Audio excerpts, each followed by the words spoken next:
Shalom, jumpa lagi dengan saya di dalam teman ngopi Nina.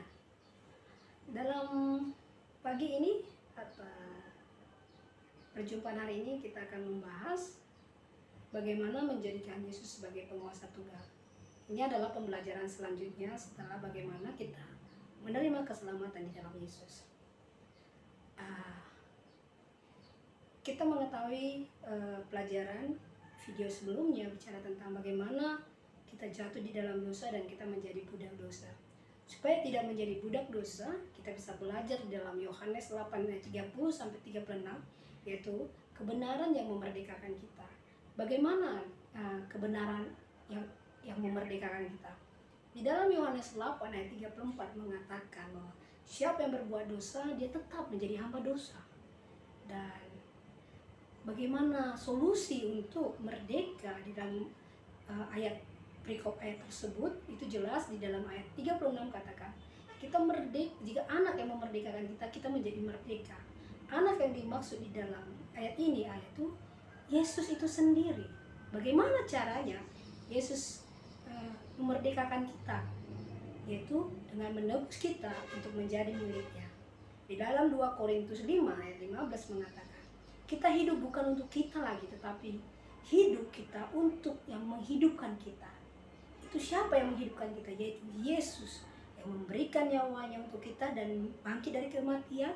Dan siapa yang percaya atas kematian dan kebangkitan Kristus, dia akan dibenarkan dan diselamatkan.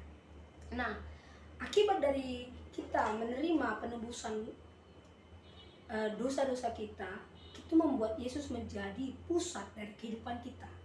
Bagaimana kita menjadikan Yesus menjadi pusat dalam kehidupan kita. Yesus yang tidak berdosa dibuat menjadi berdosa. Itu sesuatu tindakan yang luar biasa, menunjukkan kasih. Dan setelah ada orang berbuat seperti itu kepada kita, di mana posisinya di dalam hidup kita? Bagaimana posisi Yesus di dalam hubungan keluarga kita? Bagaimana posisi Yesus dalam pekerjaan kita, karir kita? Bagaimana hubungan Yesus di dalam tujuan hidup kita?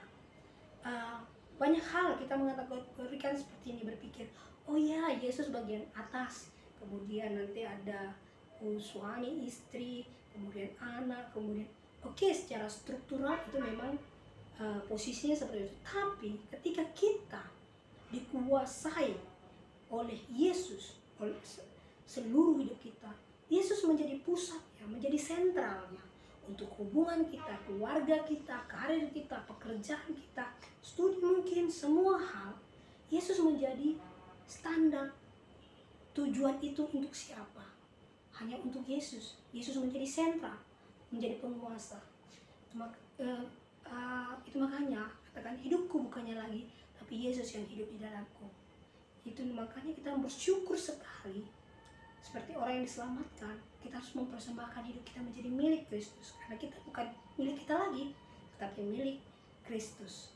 Kita menjadikan ciptaan baru di dalam Kristus, menjadi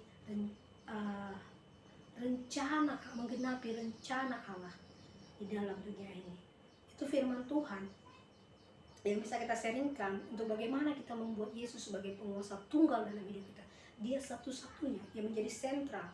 Dan mungkin bagi kita sekarang, baik sekali ketika kita menerima keselamatan di dalam Yesus, kita harus melihat, ada nggak bagian di dalam hidup kita yang belum Kristus menjadi sentralnya, yang belum kegiatan apa yang kita lakukan belum kita persembahkan untuk Yesus. Jadi saudara-saudara, mari menyelidiki hidup kita. Siapakah yang menjadi Tuhan atas diri kita? Kitakah atau Tuhan Yesus? Di manakah posisi Tuhan Yesus di dalam hidup kita? Saya mendorong saudara-saudara untuk terus mengevaluasi hidup kita dan menjadikan Yesus menjadi sentral. Ingat, jadikan Yesus sebagai penguasa tunggal hidup kita. Demikian renungan pembelajaran kita pada hari ini. Di dalam nama Tuhan Yesus memberkati. Shalom.